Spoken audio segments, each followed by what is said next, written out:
কার না ভালো লাগে? আমরা সবাই মেলায় যেতে ভীষণ পছন্দ করি। আর মেলার কথা শুনলেই এই যে মজার মজার খাবার একদমই মিস করা যাবে না। আমার পছন্দের পাঁপড় ছিল, অনেক দিন পর পেয়ে ভীষণ ভালো লাগছিল। সুন্দর সুন্দর জিনিসগুলো দেখে মনটা একদম ভরে যাচ্ছিল, মনে হচ্ছিল সব কিছু নিয়ে বাসায় চলে আসি।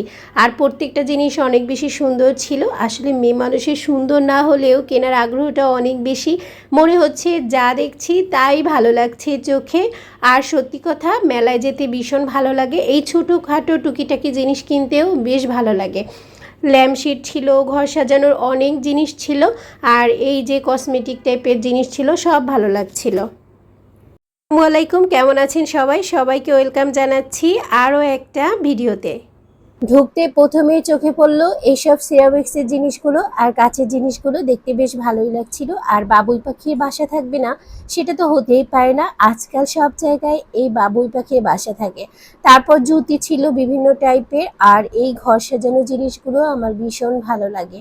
আর এই যে হচ্ছে টেবিল রানার, তারপর হচ্ছে বেড কাভার, এগুলো খুব বেশি ভালো লাগছিল। এই টেবিল রানারটা অনেক বেশি সুন্দর ছিল। এখানে প্লাস্টিকের নাকি এটা কি দিয়ে তৈরি আমি সেটা জানি না, এগুলো মেলায় উঠেই থাকে। আর হাতের কাজের এই জিনিসগুলো বেশ সুন্দর ছিল।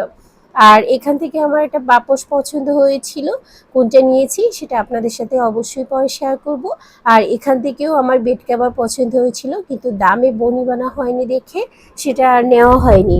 আর এগুলো ছিল বেশ আনকমফোর্টেবল, মানে কমফোর্টেবল না, কারণ এগুলো এই সুই সুতা চুমকি দিয়ে এত মানে খুব জড়ানো কাজ ছিল, এগুলো আসলে বিছানায় দিলে অস্বস্তি মনে হবে আমার কাছে। এই জন্য এগুলো আমি একদমই পছন্দ হয়নি আমার। সাজিয়ে রাখার জন্য এগুলো ঠিক আছে। তো আমি এখান থেকে একটা দুইটা ব্রুশ নিলাম, এগুলো আমার কাছে ভালোই লেগেছে। আসলে বোরকা পরার জন্য বা হিজাব ক্যারি করার জন্য এগুলো প্রয়োজন হয়, তো যেটা যেটা ভালো লেগেছে সেটা সেটা আমি নিয়েছি। আর দাম খুব রিজনেবল ছিল, 50 টাকা করে ছিল। কোয়ালিটির কথা যদি জিজ্ঞেস করেন তাহলে আমি বলবো সেরকম ভালো না, মোটামুটি। আসলে 50 টাকায় যতটুকু অ্যাফোর্ড করতে পারেন আপনি ততটুকুই। আর এই যে এখানে চাবির রিংগুলো আমার মেয়ে কিনেছে, ব্যাগ কিনেছে। আসলে ছোট মানুষের যা চোখে পড়ে তাই তো ভালো লাগে, যেহেতু মেয়ে মানুষ আমরা তো যা দেখি তাই ভালো লাগে।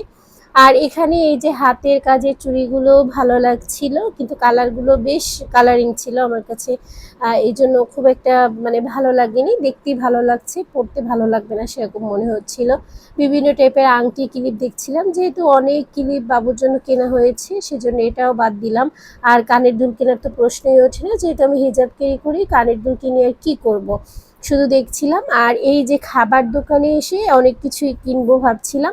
এই যে পিঠাগুলো আমার বেশ ভালো লাগে, কিন্তু আসলে পাওয়া যায় না ভালো।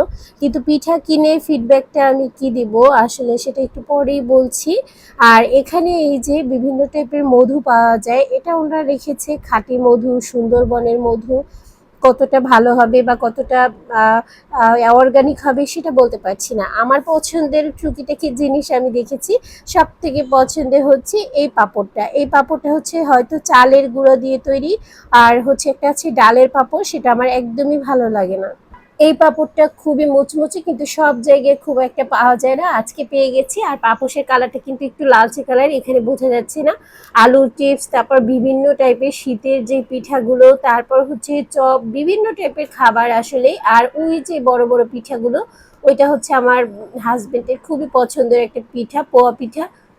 বিভিন্ন টাইপের শীতের যে পিঠাগুলো সেগুলো অনেক পাওয়া যায়। আর বিভিন্ন হচ্ছে চাইনিজ খাবার, তারপর বিভিন্ন চপ, তারপর হচ্ছে ফুচকা, চটপটি, সব রকম খাবার। আসলে খাবারের আকর্ষণটাই সবার মনে হয় বেশি। আর ওই দিন শুক্রবার ছিল, এত ভিড় ছিল। এই ব্যাগগুলো বেশ সুন্দর লাগছিল, ব্ল্যাক কালার আর গ্রিন কালারটা আমার কাছে এত ভালো লেগেছে, কিন্তু দামটা একটু বেশি লেগেছে। এই জন্য আমি আর নেইনি, ভেবেছি যেদিন শেষ দিন সেদিন যাব, তারপর নিব। আর এই যে এখানে ঘর সাজানো হরেক রকম সুন্দর সুন্দর জিনিস ছিল। এই লাইটটা বেশ ভালোই লাগছিল, কিন্তু আকার একটু বড় হয়ে গিয়েছে, না হলে আমি একটা নিয়ে নিতাম আমার বাসার জন্য। একটু বড়, মোবাইলে কতটা বোঝা যাচ্ছে আমি বলতে পারছি না, কিন্তু এটা অনেক বেশি বড় দেখা যাচ্ছে। আর এই যে সার্ভিং ডিশগুলো এগুলো খুব ভালো লাগছিল। পরে অনেকটা ঘোরাঘুরির পর আর থাকা যাচ্ছে না, মেয়ের বায়না, সে হচ্ছে এই যে রাইডগুলোতে সেগুলোতে যাবে, আর এই জন্য কিন্তু আমরা বের হয়ে গিয়েছি। যদিও পুরোটা একদম সুন্দরভাবে আস্তে ধীরে ঘোরা হয়নি, কারণ বাবুদের নিয়ে গেলে এটা আসলে সম্ভব হয় না। তারপর হাঁটতে হাঁটতে আমরা একটু সামনের দিকে গেলাম, আর ওইখানে ছিল বিভিন্ন রাইড, আর ওগুলো চড়ার জন্য সে সবসময় অনেক বেশি এক্সাইটেড থাকে, আর ওর জন্যই কিন্তু আমাদের বেশি যাওয়া। কারণ কেনাকাটা যেসব জিনিস ওইখানে পাওয়া যায় সেগুলো তো সব মার্কেটে পাওয়া যায়, তারপরও বাবু ও যেন ওর মতো করে সময় কাটাতে পারে, সেই জন্যই কিন্তু বাহিরে বের হয়েছিলাম। আর এই যে রাত্রিবেলা অনেক এনজয় করে তারপর বাসায় চলে আসলাম। আর কি কি কিনেছি সেটা তো আপনাদের সাথে একদম শেয়ার করা হয়নি, আর দেখিয়ে দিচ্ছি কি কি কিনেছি। এখানে আমি ওই যে ব্রুজ কেনার কথা বলেছিলাম 3টা, সেই ব্রুজগুলো। আর এটা মানে কোয়ালিটি যে খুব একটা ভালো সেটা না, মোটামুটি টাইপের আর কি, চালানো যাবে। যেহেতু ব্রুজ আসলে বেশি দিন থাকে না, সুতরাং কম দাম দিয়ে কিনলেও সমস্যা নেই। আর এই পিঠাগুলো কিন্তু আমার অনেক পছন্দের একটা পিঠা, যেহেতু পিঠাটা মিষ্টি নেই, মিষ্টি খেতে আমার ভালো লাগে না, সেই জন্য। আর এই পিঠাটাও অনেক বেশি মজার একটা পিঠা, শীতের সময় কিন্তু এই পিঠাটা খেতে ভীষণ ভালো লাগে, নারকেল দুধ দিয়ে রান্না করে, চুষি পিঠা যাকে বলে। তো এটা বানানো খুব কষ্ট, এজন্য যখন কিনতে পেলাম আমার কাছে বেশ ভালোই লেগেছে। আর যেহেতু হোমমেড ছিল সেজন্য নিয়ে নিয়েছি। আর আমার হাজবেন্ড এখানে নাড়ু নিয়েছিল, তিলের নাড়ু। এই নাড়ুটা অনেক বেশি মজা ছিল।